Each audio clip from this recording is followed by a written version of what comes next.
In the heart of a sprawling national park, where towering trees whispered secrets to the wind and rivers sang their timeless songs, an ordinary man found himself at the center of an extraordinary situation. This is the story of Marcus Johnson, a man whose love for nature would lead him into an unexpected confrontation that exposed deep-rooted prejudices lurking beneath the surface of society. It was a crisp summer morning when Marcus arrived at Pine Ridge National Park. The air carried the earthy scent of pine needles, and sunlight filtered through the dense canopy above, painting golden patterns on the forest floor. For Marcus, this was more than just a weekend escape. It was a sanctuary. Growing up in a bustling city, he had always sought refuge in the outdoors.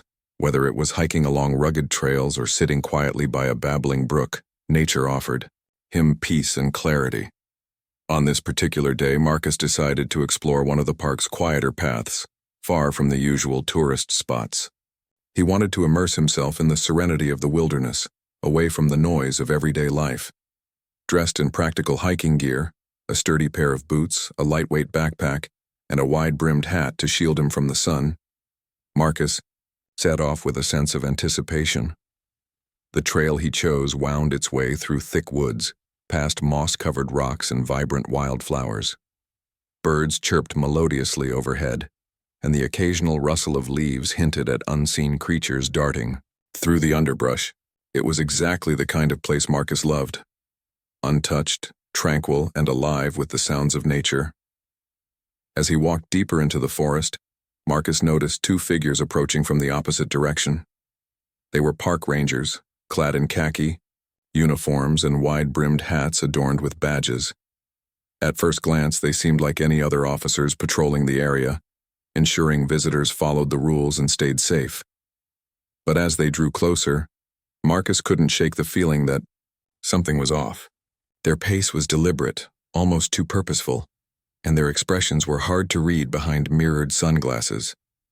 When the rangers finally reached him, one of them stopped abruptly, his hand resting casually but noticeably on the holster of his utility belt.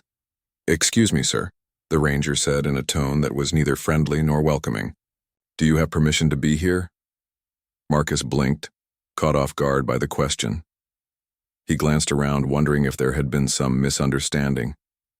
The trail was clearly marked, and he had entered the park legally, paying the entrance fee and collecting his pass at the visitor center.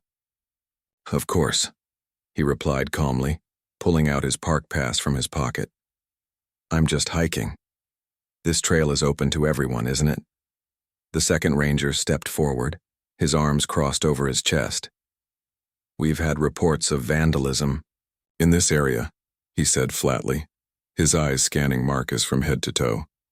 "And we're checking IDs to make sure no unauthorized individuals are causing trouble." Marcus frowned, sensing the underlying implication in the ranger's words. Unauthorized individuals? Was he being singled out because of the color of his skin?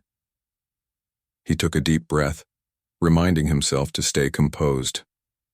"I understand your concerns," he said evenly, "but I assure you I'm not here to cause any problems. Here's my ID." He handed over his driver's license, which clearly displayed his name and photo. Instead of easing the tension, the gesture only seemed to heighten it. The first ranger scrutinized the card as though searching for inconsistencies, while the second ranger continued to eye Marcus suspiciously. "You're alone out here," the second ranger remarked, his voice tinged with skepticism.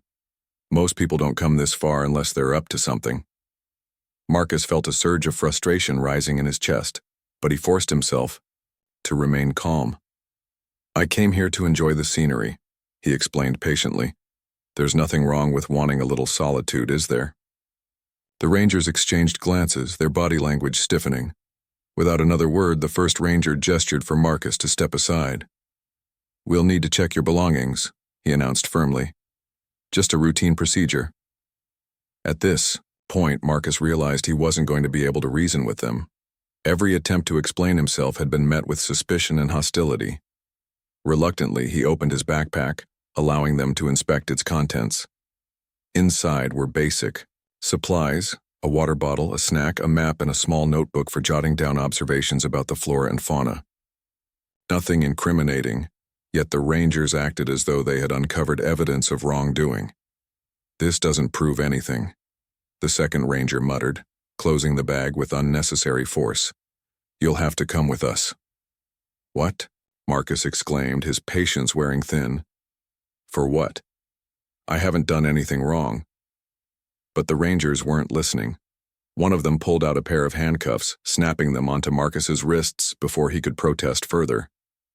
As they led him away, Marcus couldn't help but notice the curious stares of other hikers who had paused to witness the scene.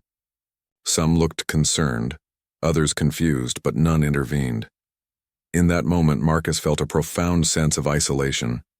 Here he was, an innocent man simply trying to enjoy the beauty of nature, and yet he was being treated like a criminal, all because of the assumptions others made based on his appearance. The walk back to the ranger station felt endless. Each step weighed heavily on Marcus, not just physically but emotionally. He replayed the events in his mind, trying to pinpoint what he might have done differently to avoid this situation. But deep down, he knew the truth. This wasn't about him. It was about the biases and fears that clouded the judgment of those around him. And as they approached the station, Marcus braced himself for whatever came next, determined to stand, firm in the face of injustice. Little did he know, however, that this encounter was only the beginning of a much larger story, one that would challenge perceptions, spark outrage, and ultimately inspire change. At the ranger station, Marcus was ushered into a small, dimly lit room with peeling paint and a single wooden table. The air smelled faintly of stale coffee and damp wood. His hands were still cuffed behind his back, and the metal dug painfully into his wrists as he sat down on a hard plastic chair. The two rangers who had detained him stood in front of him, their faces unreadable, but their body language tense. One of them pulled out a notebook while the other leaned against the wall, arms crossed, watching Marcus like a hawk eyes its prey. "Let's start with your full name," the ranger with the notebook said curtly, clicking his pen. Marcus took a deep breath, trying to steady himself. He knew he hadn't done anything wrong, but the situation felt surreal, like something out of a movie where the hero is framed for a crime they didn't commit. "My name is Marcus Johnson," he replied, evenly enunciating each word clearly. "I already showed you my ID." The ranger ignored him, scribbling something down before asking, "What were you doing on that trail?" "I was hiking," Marcus answered, keeping his tone calm despite the frustration bubbling inside him. "Like I told you earlier, I came here to enjoy the park. There's nothing illegal about walking on an open trail." The second ranger snorted derisively. "Funny how we don't see many people like you out here alone," he remarked, his voice dripping with sarcasm. "Most folks stick to the main areas or come in groups." Marcus clenched his jaw, biting back a sharp retort. He could feel the weight of their prejudice pressing down on him, suffocating and relentless. "Are you suggesting I shouldn't be allowed to hike by myself?" he asked pointedly. The ranger shrugged, avoiding eye contact. "Just saying it's unusual, that's all." Unusual. The word echoed in Marcus's mind like a gavel striking a bench. He knew exactly what the ranger meant. It wasn't unusual because he was alone, it was unusual because of who he was. A black man enjoying nature wasn't something these rangers seemed accustomed to seeing, and instead of embracing diversity, they chose suspicion. For nearly an hour, the interrogation continued.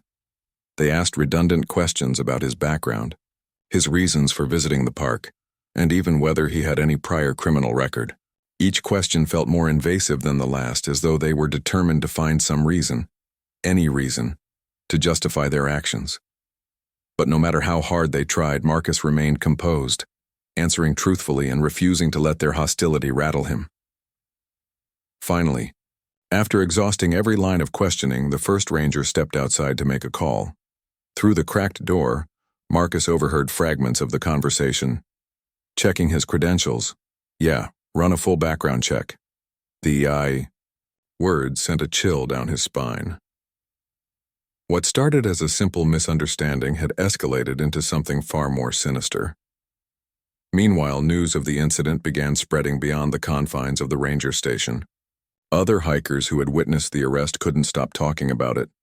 Some expressed disbelief, whispering among themselves about how quickly the situation had spiraled out of control.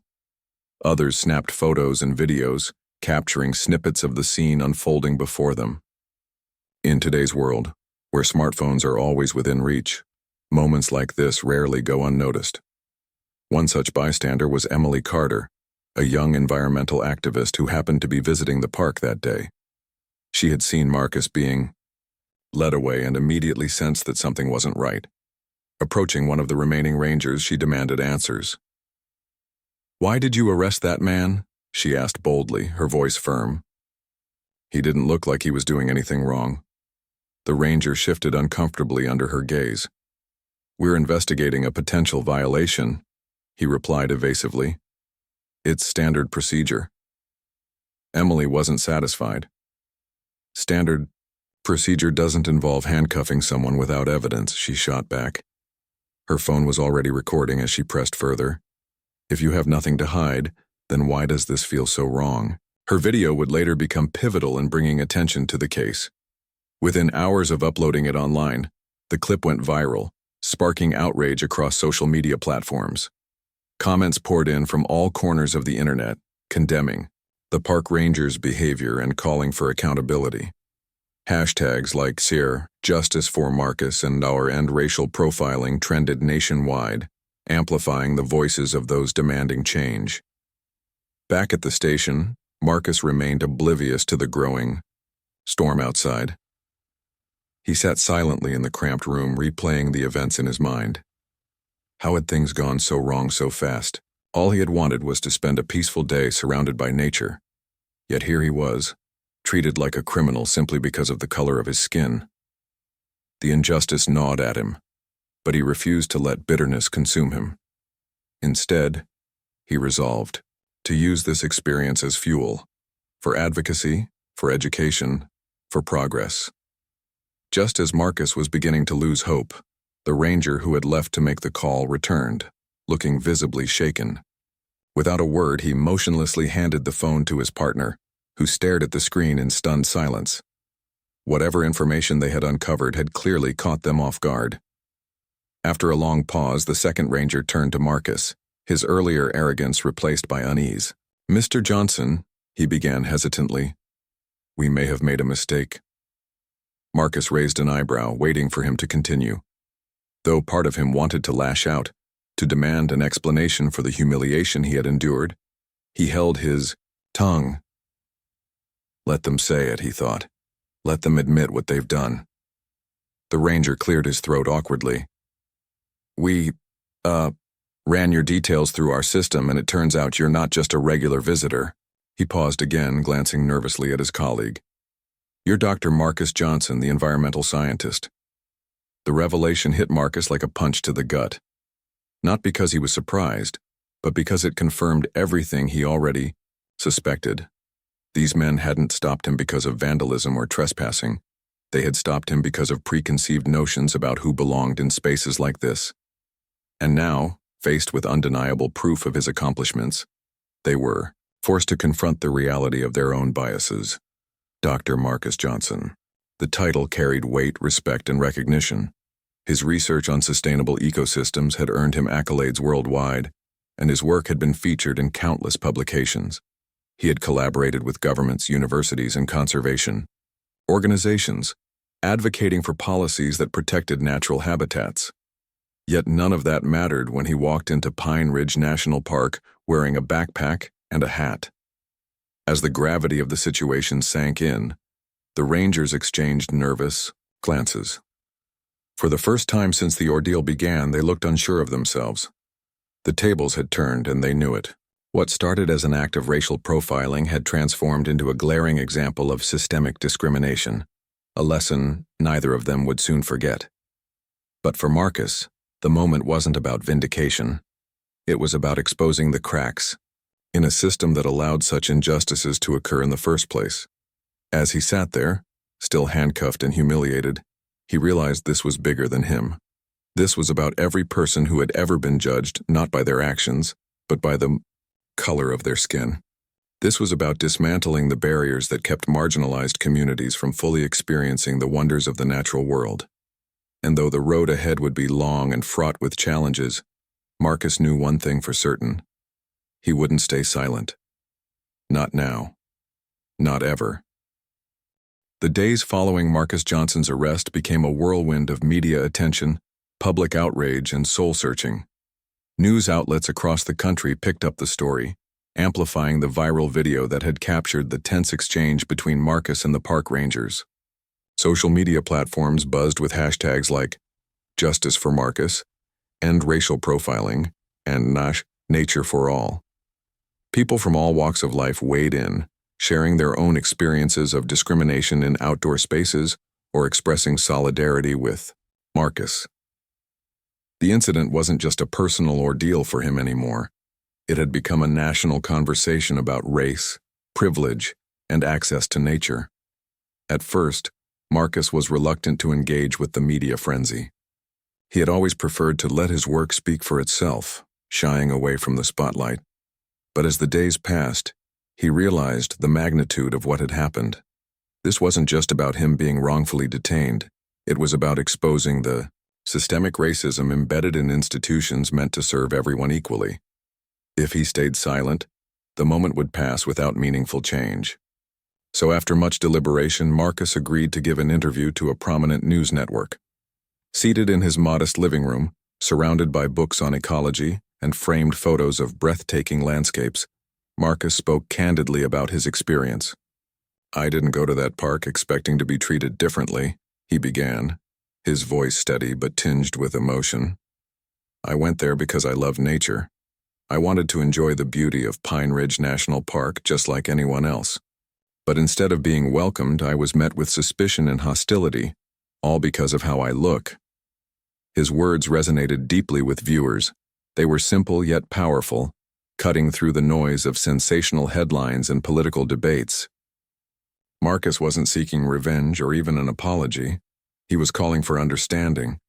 He explained how racial profiling wasn't limited to urban streets or traffic stops. It extended into places people often thought of as neutral or inclusive, like national parks.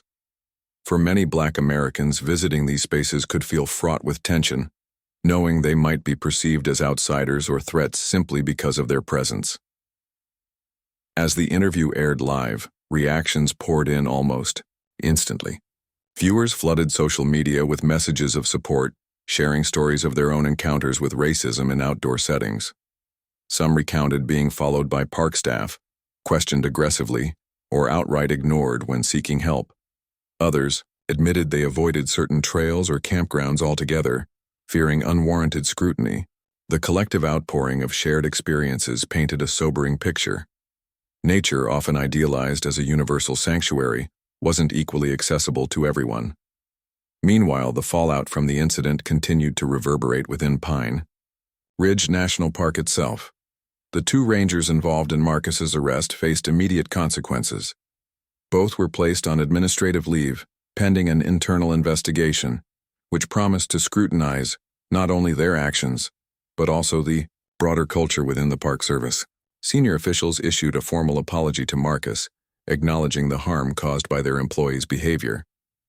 However, critics argued that apologies weren't enough. They demanded systemic reforms to address the root causes of such incidents. Indy. Response. The park administration announced plans to implement mandatory diversity and anti-racism training for all staff members. They also pledged to create advisory committees composed of representatives from underrepresented communities, ensuring that diverse perspectives shaped future policies. While these steps signaled progress, skeptics remained cautious. Many pointed out that similar promises had been made in the past, only to fizzle out without lasting impact. Would this time be different? For Marcus, the answer lay in action rather than words. Determined to channel his frustration into something constructive, he began collaborating with organizations dedicated to increasing diversity in outdoor spaces. One of his first partnerships was with a nonprofit called Green Horizons, which aimed to introduce urban youth to hiking, camping, and environmental stewardship.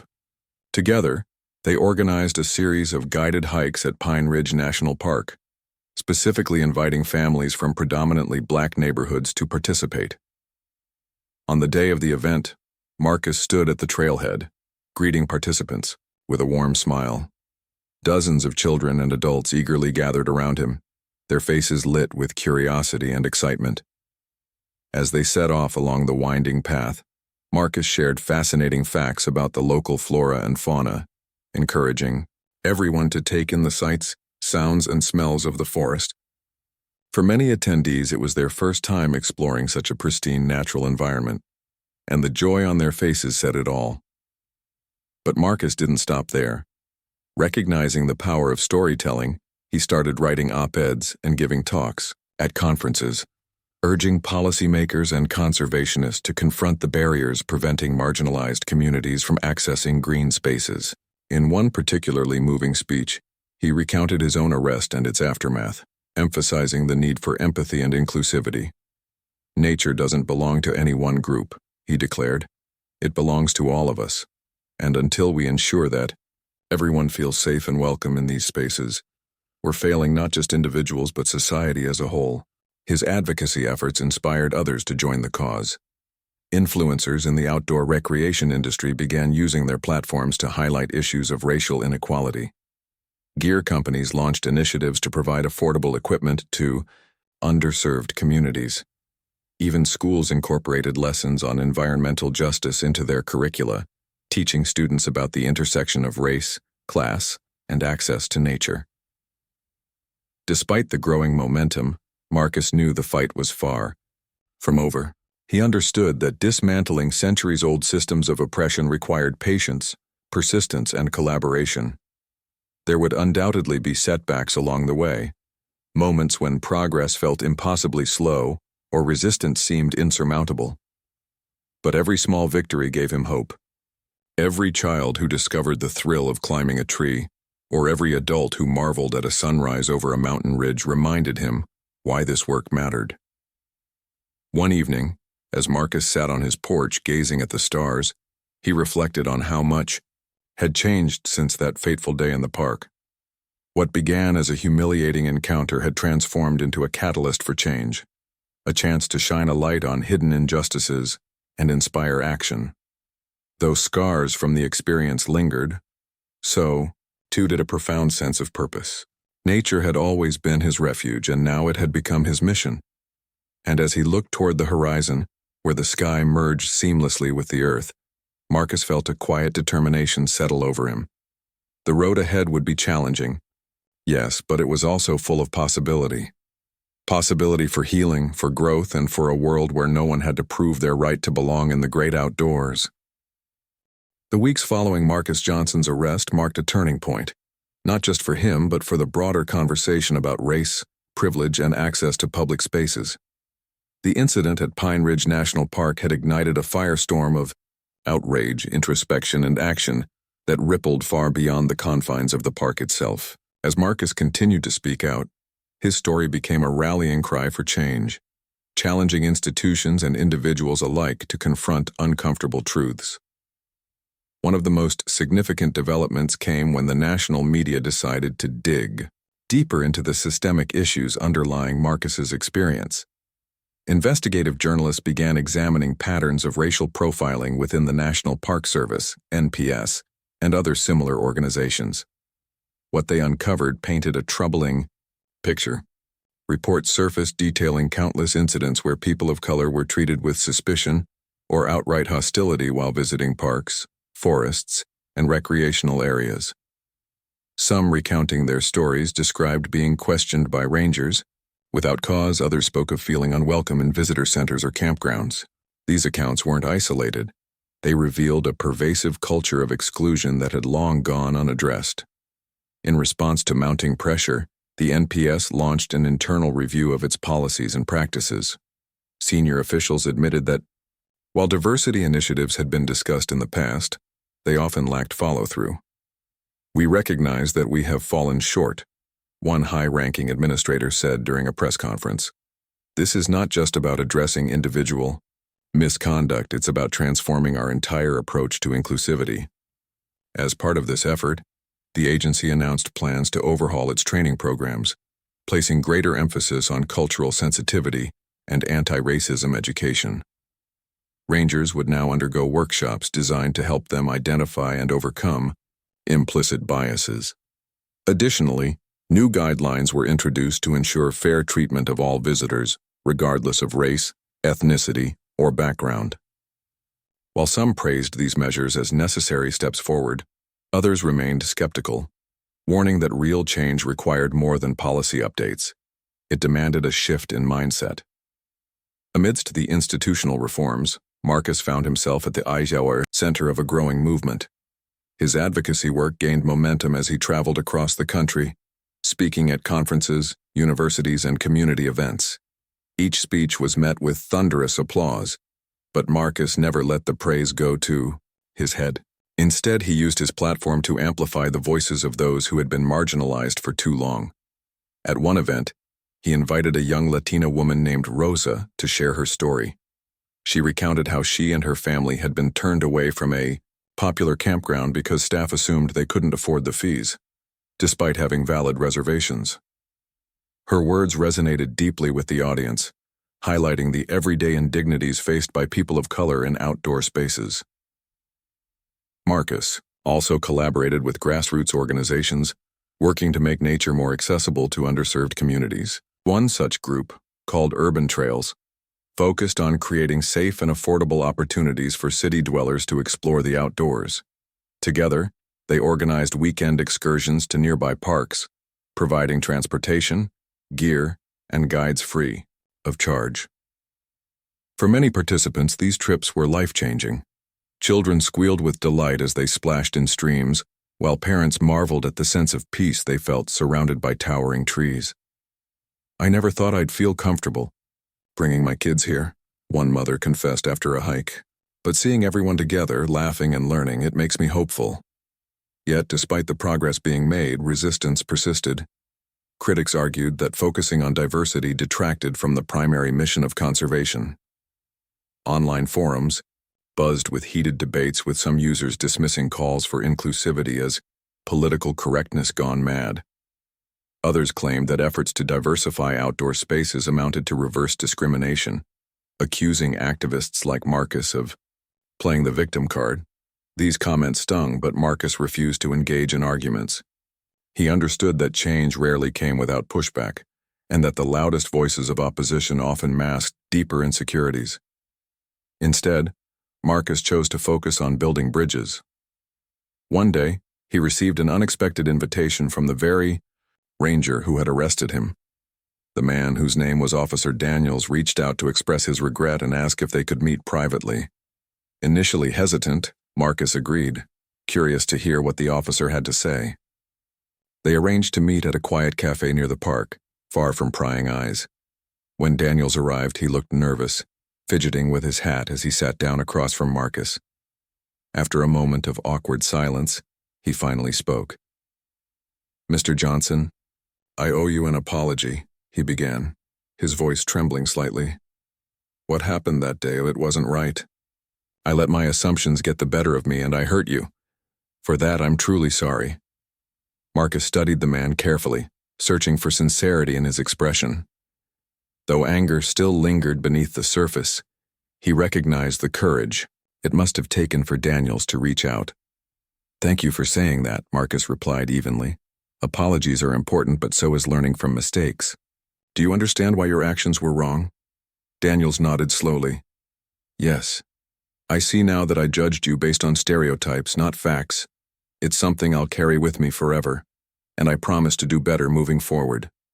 Their conversation lasted nearly 2 hours, covering topics ranging from personal biases to systemic inequality.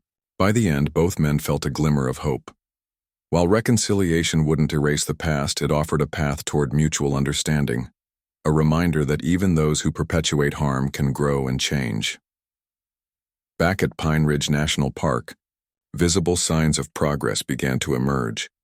New signage appeared at trailheads, welcoming visitors in multiple languages.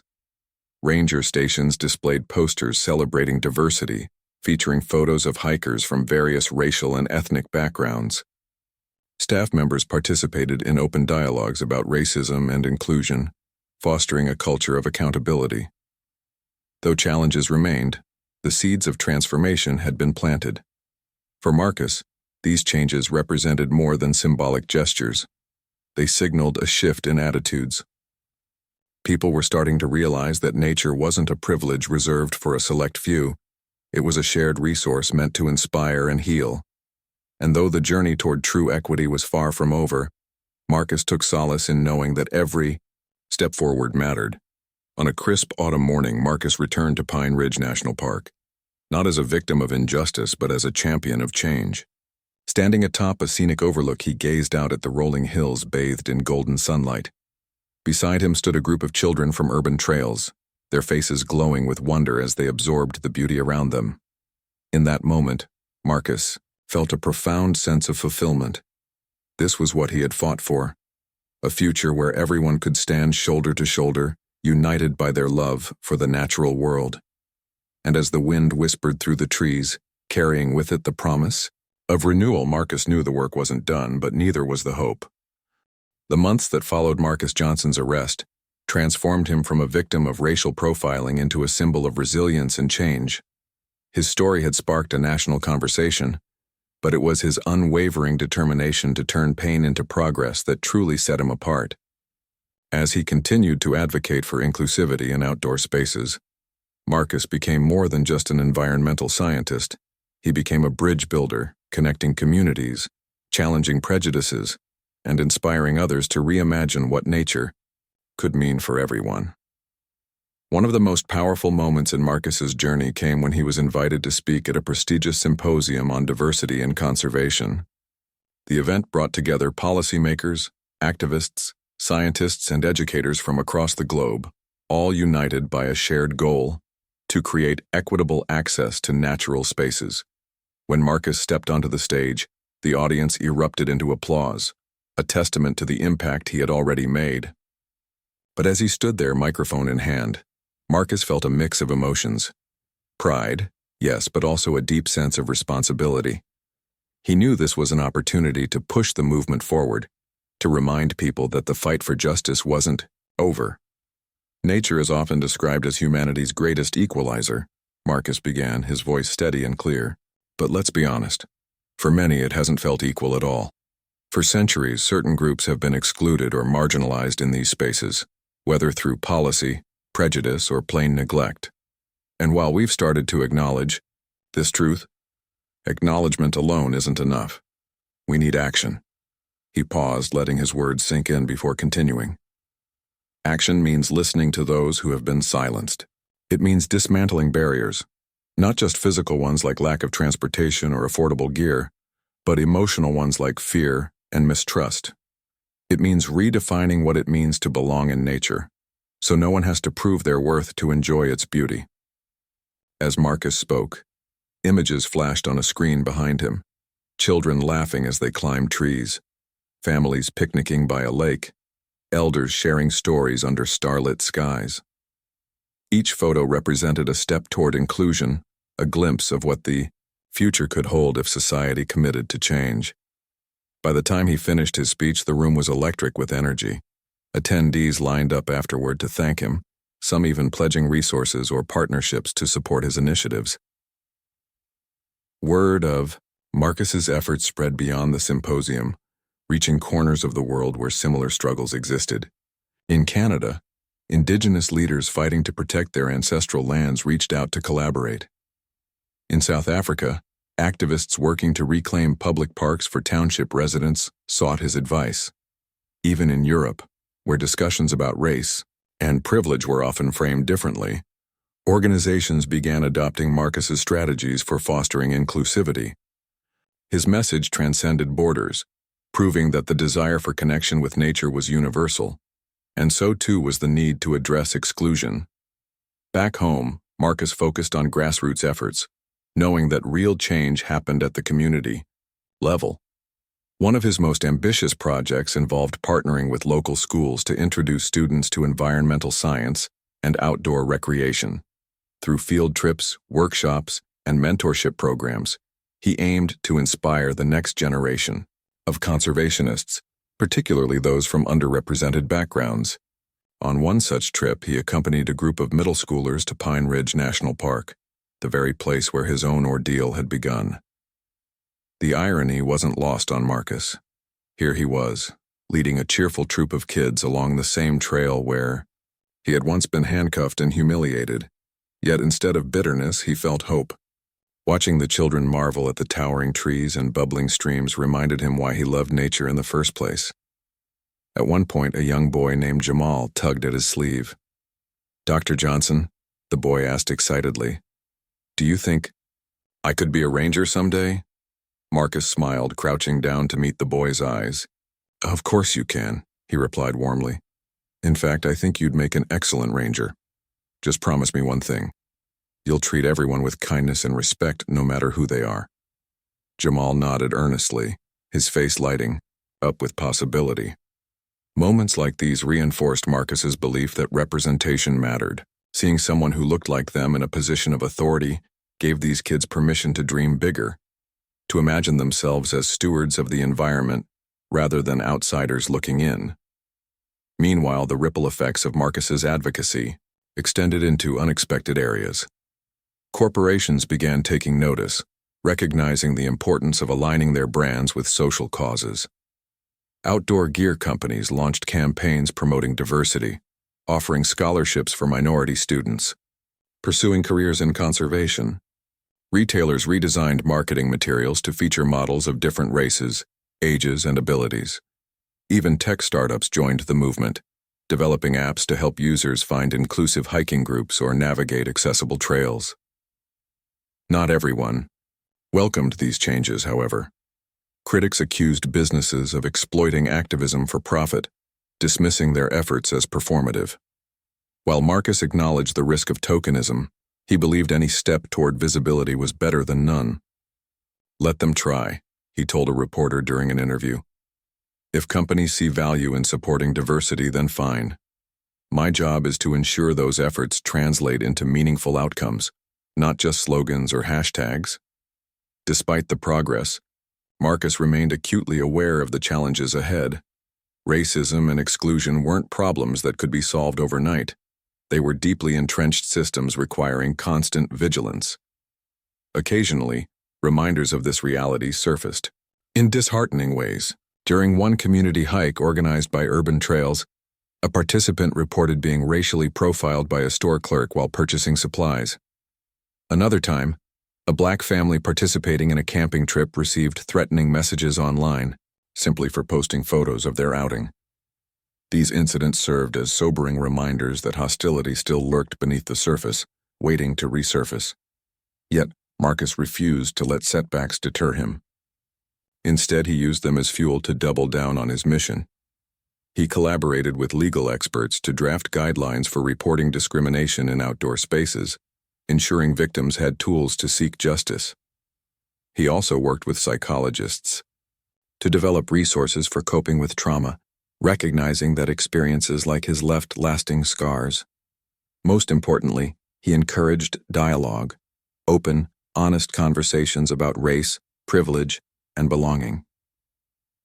One evening, as Marcus prepared for another speaking engagement, he reflected on how far he'd come since that fateful day in the park. What began as a personal injustice had blossomed into a global movement, touching lives in ways he never imagined. He thought about Officer Daniels, the ranger who had arrested him, and their subsequent meeting. Though their interaction had been difficult, it had taught Marcus the power of forgiveness, not as an act of weakness, but as a catalyst for growth. That lesson stayed with him as he addressed audiences around the world. Whether speaking to government officials, corporate executives, or school children, Marcus emphasized the importance of empathy. "We're all human beings," he often said. "We all make mistakes. But when we choose to learn from those mistakes, we create opportunities for healing, not just for ourselves, but for society as a whole." By the end of the year, Marcus's work had earned widespread recognition. He received awards from environmental organizations, civil rights groups, and educational institutions. Magazines featured him on their covers, hailing him as a visionary leader. Yet despite the accolades, Marcus remained grounded. To him, success wasn't measured by trophies or titles, it was measured by impact. Every child who discovered a passion for nature, every adult who felt safe exploring the outdoors, every community that embraced diversity in green spaces, that was success. As winter approached, Marcus found himself back at Pine Ridge National Park once again. This time he wasn't there to protest or advocate. He was there to reflect. Standing atop a familiar overlook, he gazed out at the landscape that had shaped so much of his journey. The air was crisp, carrying the scent of pine and earth. Snow dusted the mountaintops, shimmering like diamonds in the sunlight. A gentle breeze rustled the leaves, whispering secrets only the forest understood. Marcus closed his eyes, letting the moment wash over him. In that quiet solitude, he felt a profound sense of gratitude, not just for the beauty surrounding him, but for the resilience within him. Nature had always been his refuge, and now, through his efforts, it had become a sanctuary for countless others. Opening his eyes, Marcus turned to leave, his footsteps crunching softly against the frost-covered ground. Behind him, the wilderness stretched endlessly, vast and untamed. Ahead lay uncertainty, but also possibility. Possibility for a world where everyone belonged, where every voice mattered, and where the wonders of nature were truly accessible to all. And as he walked away, Marcus carried with him not just memories of struggle and triumph, but also a renewed commitment to keep pushing forward. Because the journey, though challenging, was worth it. As the years rolled on, Marcus Johnson's legacy continued to grow, shaping not just policies and programs but also hearts and minds. What had started as a single incident of racial profiling in Pine Ridge National Park evolved into a movement that touched lives across generations and continents. Marcus's dedication to creating inclusive outdoor spaces became a beacon of hope, proving that even in the face of adversity, meaningful change was possible. One of Marcus's proudest achievements came when he spearheaded the creation of the Nature for All initiative, a nationwide campaign aimed at breaking down barriers to accessing green spaces. The initiative brought together federal agencies, nonprofits, businesses, and community leaders to tackle issues ranging from transportation and affordability to representation and education. One of its flagship projects was the development of welcome trails, specially designed routes equipped with multilingual signs, accessible pathways, and interpretive panels highlighting diverse cultural connections to nature. These trails weren't just about physical accessibility. They were about sending a clear message. Everyone belongs here. The impact of these efforts rippled outward, inspiring similar initiatives around the globe. In Australia, Indigenous communities partnered with conservationists to create shared-use parks that celebrated Aboriginal heritage alongside ecological preservation. In Brazil, activists worked to ensure marginalized urban populations had safe access to rainforests and beaches. Even in densely populated cities like Tokyo and Mumbai, rooftop gardens and pocket parks began popping up, offering oases of green amidst concrete jungles. Each project bore the fingerprints of Marcus's vision, a world where nature wasn't a privilege but a universal right. Back home, Marcus remained deeply involved in grassroots efforts, always prioritizing the voices of those most affected by exclusion. He frequently collaborated with young activists, recognizing their energy and creativity as vital forces for change. Among them was Maya Thompson, a 19-year-old college student who had grown up in a low-income neighborhood with little access to parks or recreational areas.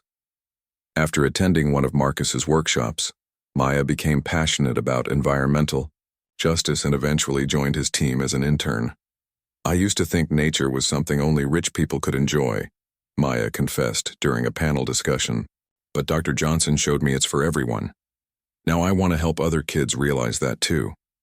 Her words resonated deeply with audiences, reminding them that inclusion wasn't just about policy. It was about empowering individuals to see themselves as part of the natural world. Marcus also focused on addressing the emotional toll of discrimination in outdoor spaces. He understood that experiences like his left scars that couldn't be healed through legislation alone. To tackle this, he partnered with mental health professionals to launch support groups for people of color who had faced racism while enjoying nature. These gatherings provided a safe space to share stories, process trauma, and build resilience. Participants often described feeling lighter after attending, as though shedding the weight of isolation they had carried for so long. Despite the progress, challenges persisted. Resistance to diversity initiatives occasionally flared up, particularly in rural or conservative areas where traditions ran deep. Some park visitors complained about politicizing nature, arguing that discussions of race had no place in wilderness settings. Others accused advocates of prioritizing social agendas over environmental protection. While these criticisms stung, Marcus refused to engage in divisive debates. Instead, he doubled down on storytelling, using personal narratives to bridge divides and foster understanding. One such story came from Sarah Chen, a Chinese-American woman who had once been mistaken for a trespasser while birdwatching in a state forest. At first, Sarah hesitated to speak publicly about her experience, fearing backlash, but encouraged by Marcus, she eventually shared her story at a national conference. Her vulnerability moved countless attendees, many of whom admitted they hadn't considered how microaggressions could accumulate into larger patterns of alienation. By humanizing the issue, Sarah helped shift perspectives and inspired others to share their own truths. Marcus's influence extended beyond advocacy work. It permeated popular culture as well. Documentaries, books, and podcasts exploring themes of race and nature gained traction, thanks in part to his encouragement.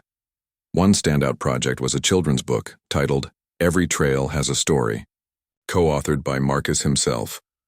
Illustrated with vibrant depictions of diverse families hiking, fishing, and camping, the book emphasized the idea that nature belonged to everyone. Schools across the country adopted it into their curricula, sparking classroom discussions about equity and belonging. Even Hollywood took notice. A major studio optioned Marcus's life story for a feature film, casting him as a consultant to ensure authenticity. Though initially skeptical of Hollywood's intentions, Marcus agreed, seeing it as an opportunity to reach wider audiences.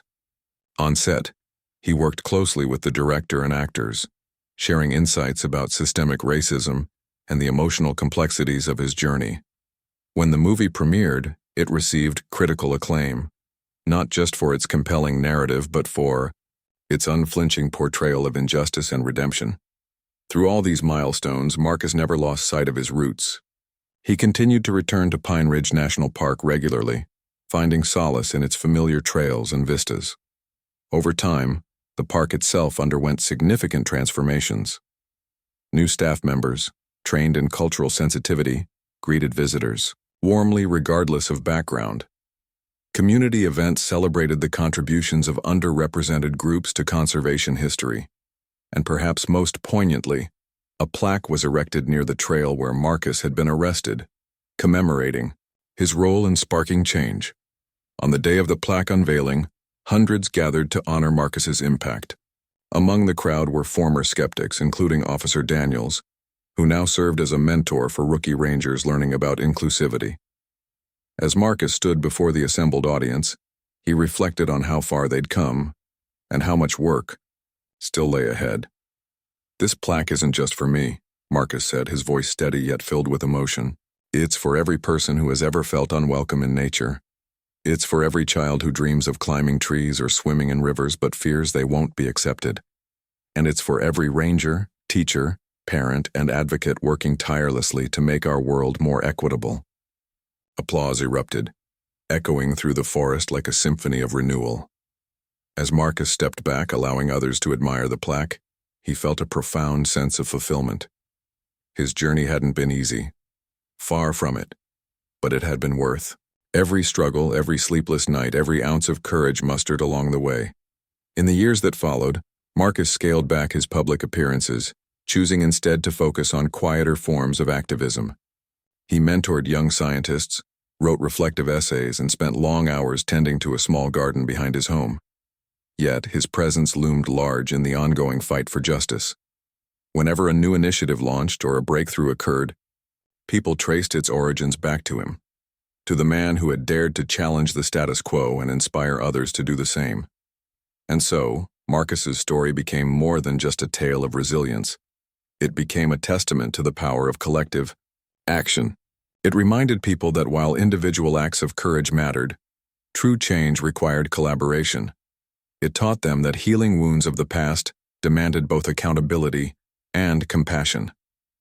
Most importantly, it showed them that even in the darkest moments, hope could take root and flourish. On a crisp spring morning, Marcus returned to Pine Ridge one final time. The sun rose slowly over the horizon, painting the sky in hues of gold and pink. Birds chirped melodically, and the scent of blooming wildflowers filled the air. Walking along the trail where his journey had begun, Marcus felt a deep sense of peace. He knew the road ahead would always require vigilance, but he also knew the seeds of change had been sown. Reaching the overlook, he paused to take in the breathtaking view.